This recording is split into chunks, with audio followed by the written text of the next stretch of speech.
Hello दोस्तों, एक और नई वीडियो में आप सबका स्वागत है। महाभारत काल में कई ऐसी घटनाएं घटी जिन्हें बहुत कम लोग जानते हैं और ऐसे भयानक महायुद्ध हुए जिनमें से एक था महारथी कर्ण और वीर बर्बरिक का युद्ध, जिनकी शक्तियों के सामने तीन लोक के योद्धा भी टिक नहीं सकते थे। महारथी कर्ण के दिव्य कवच और कुंडल के समक्ष तो देवता, असुर और उनका कोई भी दिव्य अस्त्र आने से पूर्व ही अपना मार्ग तक बदल लेता।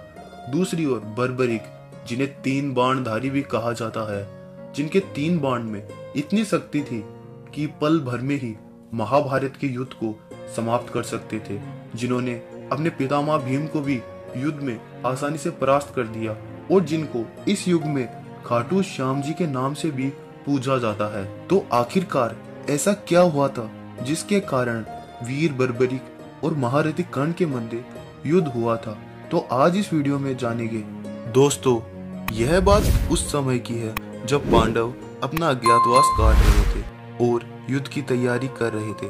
तब श्री कृष्ण अर्जुन आने वाले युद्ध के लिए प्रस्ताव लेकर घटोत्कच के पास जाते हैं, लेकिन उन्होंने देखा कौरवों के कुछ गुप्तचर उनके पीछे थे और वह गुप्तचर जाकर दुर्योधन को इसकी सूचना भी दे चुके थे। यह सब जानने के बाद दुर्योधन ने पांडवों का अज्ञातवास भंग करने के लिए अपनी सेना सहित महारथी कर्ण को लेकर उनकी गुफा की ओर चल पड़े थे। इसके पश्चात जब दुर्योधन गुफा की ओर पहुंचा तो उसने सैनिकों से कहकर गुफा के चारों ओर घेराबंदी करवा दी, लेकिन भगवान श्री कृष्ण को इस बात का अनुमान पूर्व ही लग चुका था और उन्होंने अर्जुन को भी इस बात के बारे में बता दिया। लेकिन इसके पश्चात भी अर्जुन गुफा के बाहर जाना चाहते थे, लेकिन श्री कृष्ण ने उन्हें रोकते हुए कहा, नहीं पार्थ, अभी ये उपयुक्त समय नहीं है।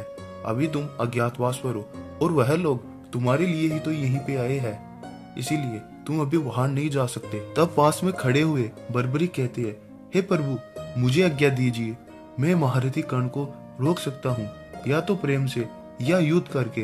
तभी श्री कृष्ण कहते हैं, क्या तुम जानते हो महारथी कर्ण कितने शक्तिशाली है और उन्हें रोकना कोई आसान बात नहीं है। तब बर्बरिक कहते हैं, हे प्रभु, शायद आपको मेरी शक्तियों पर विश्वास नहीं है। तब बर्बरिक श्री कृष्ण को प्रणाम कर कर गुफा के बाहर आ जाते और दुर्योधन कर्ण को प्रणाम करते हैं और कहते हैं, कैसे आना हुआ तातश्री? तब दुर्योधन कहता है, हम किसी की तलाश कर रहे हैं और हमें लगता है वो तुम्हारी इस गुफा के भीतर है और हमें इसके अंदर जाना है। किंतु बर्बरिक उन्हें मना कर देता है। इसके पश्चात दुर्योधन को अत्यधिक क्रोध आता है और कहता है, अपनी मृत्यु को बुलाओ मत दो बालक, हमें इसके भीतर जाने दो। किंतु बर्बरिक उन्हें मना कर देता है और कहता है, आप मुझे अत्यधिक शक्तिशाली योद्धा लगते हैं, आप गुफा के अंदर जाने का प्रयास कर सकते हो। तभी दुर्योधन अपनी सेना से कहता है कि इस बालक पर आक्रमण कर दो और इसे कहीं दूर ले जाओ, लेकिन बर्बरिक की शक्तियों के सामने वह सेना टिक नहीं सकी। केवल बर्बरिक के धरती पर एक पैर मारने से वह सेना परास्त हो गई।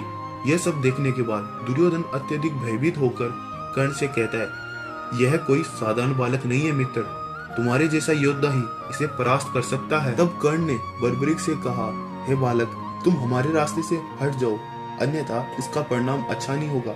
तब बर्बरिक कहते हैं, आप तो महाप्रतापी महावीर योद्धा है दानवीर कर्ण, आप क्यों नहीं प्रयास करते?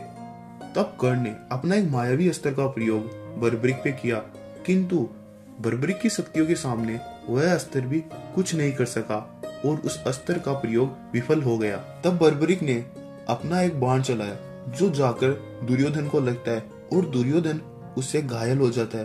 तब बर्बरिक कहता है, तातश्री आप ठीक तो है, और दुर्योधन पर हंसने लगता है। यह सब देखकर दुर्योधन को और अधिक क्रोध आता है। तब वह कर्ण से कहता है कि हे मित्र, इसे किसी भी तरह रोको। कर्ण और बर्बरिक में उसके पश्चात एक महाभयानक युद्ध होता है, जिसमें दोनों एक दूसरे पर अनेक दिव्य अस्त्रों का प्रयोग करते हैं और एक दूसरे के अस्त्र काट देते हैं। किंतु बर्बरिक के पास कई दिव्य शक्तियां और दिव्य अस्त्र थे, जिनमें से एक महान दिव्य अस्त्र था और मायावी अमोघ शक्ति थी। आखिरकार बर्बरिक ने उसी अमोघ शक्ति का आह्वान किया और उसे दुर्योधन की ओर छोड़ दिया। यह सब देखने पर दुर्योधन काफी भयभीत हो जाता है, लेकिन अपने मित्र के प्राण बचाने के लिए महारथी कर्ण दुर्योधन और उस अमोघ शक्ति के मध्य आकर खड़े हो जाते हैं। जब वह शक्ति कर्ण से आकर टकराने वाली थी, तभी महारथी कर्ण के दिव्य कवच और कुंडल प्रकट होते हैं और वह शक्ति उनसे टकराकर वहीं पर नष्ट हो जाती है। यह सब देखकर बर्बरिक को आश्चर्य होता है और सोचता है इस दिव्य अस्त्र को, इस अमोघ शक्ति को केवल इस संसार में इंद्र का वज्र ही नष्ट कर सकता है, किंतु कर्ण ने ये कैसे किया। तो वहां पर श्री कृष्ण आ जाते हैं और बर्बरिक से कहते हैं, मैंने क्या कहा था बर्बरिक, जिस महारथी कर्ण से तुम युद्ध करने जा रहे हो वह कोई साधारण योद्धा नहीं है। तब बर्बरिक से श्री कृष्ण कहते हैं, इन्हें गुफा के अंदर जाने दो। गुफा में जाने के बाद दुर्योधन को उस गुफा के भीतर कोई नहीं मिलता है, क्योंकि श्री कृष्ण ने अपनी माया से सबको अदृश्य कर दिया। तो दोस्तों, यदि बर्बरिक ने अपने तीनों बाणों की अमोघ शक्तियों को कर्ण के कवच पर छोड़ा होता तो इसका परिणाम क्या होता? क्या वह नष्ट हो जाता? कमेंट कर अपनी राय जरूर दे।